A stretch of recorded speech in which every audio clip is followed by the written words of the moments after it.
Hello friends, இன்றைக்கி நம்ம வித்தியாசமாக ஒரு தோசை பார்க்க போகிறோம்.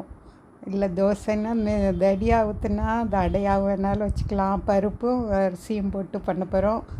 அது கூட கேரட் சட்னியும் பண்ண போகிறோம். ரொம்ப நல்லாயிருக்கும், ப்ரோட்டீன் ரிச். பாருங்கள், பிடிச்சதா லைக் பண்ணுங்கள், ஷேர் பண்ணுங்கள், சப்ஸ்கிரைப் பண்ணுங்கள். இதுக்கு 2 கப்பு மசூர் தால் சொல்லுவோம், மைசூர் பருப்புங்கிறது 2 கப் எடுத்துகிட்டு 2 டேபிள் ஸ்பூன் நம்ம அரிசி எடுத்துக்கலாம்.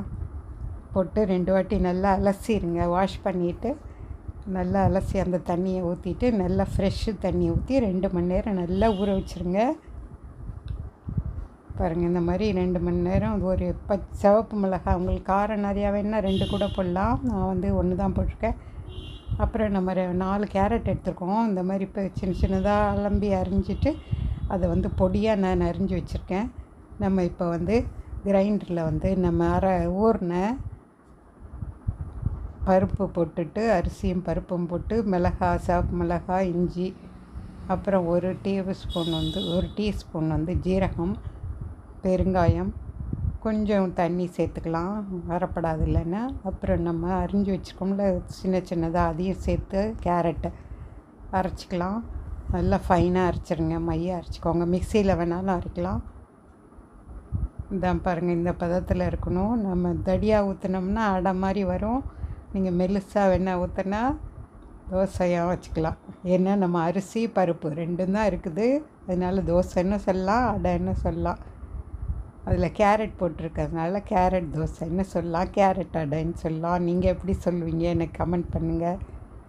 பிடிச்சிருந்தா லைக் பண்ணுங்கள், ஷேர் பண்ணுங்கள், சப்ஸ்கிரைப் பண்ணுங்கள். பாருங்கள் எவ்வளோ நல்லா வந்திருக்கு, சூப்பர். பாருங்கள் எவ்வளோ நல்லா இருக்குது, ரொம்ப டேஸ்ட்டு, ஃபுல் ஆஃப் ப்ரோட்டீன். அந்த கேரட்டில் எவ்வளோ சத்து இருக்கும் உங்களுக்கே தெரியும். கேரட் போட்டு அரைச்சிருக்கோம்.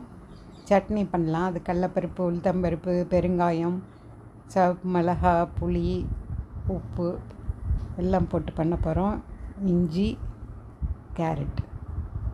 பாருங்கள், இதெல்லாம் சாட்டை பண்ணி எடுத்துக்கோங்க. சென்னதாலும் உழதால், அதாவது உளுத்தம்பருப்பையும் சிவப்பு மிளகாவையும் போட்டு வறுத்து எடுத்துக்கோங்க.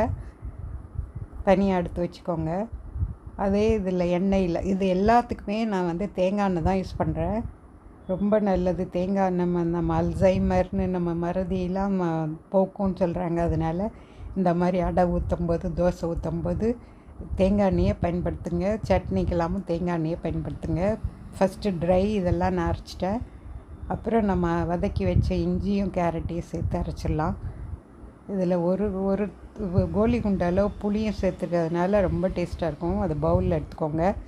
அப்புறம் 1 டீஸ்பூன் எண்ணெய் போட்டுட்டு கடுகு, உளுத்தம்பருப்பு, கருவேப்பிலை தாளிச்சிட்டு வெடித்த உடனே எடுத்து இந்த சட்னியில் போட்டுட்டு நம்ம அடை இல்லைன்னா கேரட் அடை, கேரட் தோசை எது வேணால் சொல்லுங்கள், அது கூட பரிமாறினா ரொம்ப நல்லா இருக்கும். பிடிச்சிருந்தா லைக் பண்ணுங்கள், ஷேர் பண்ணுங்கள், சப்ஸ்கிரைப் பண்ணுங்கள்.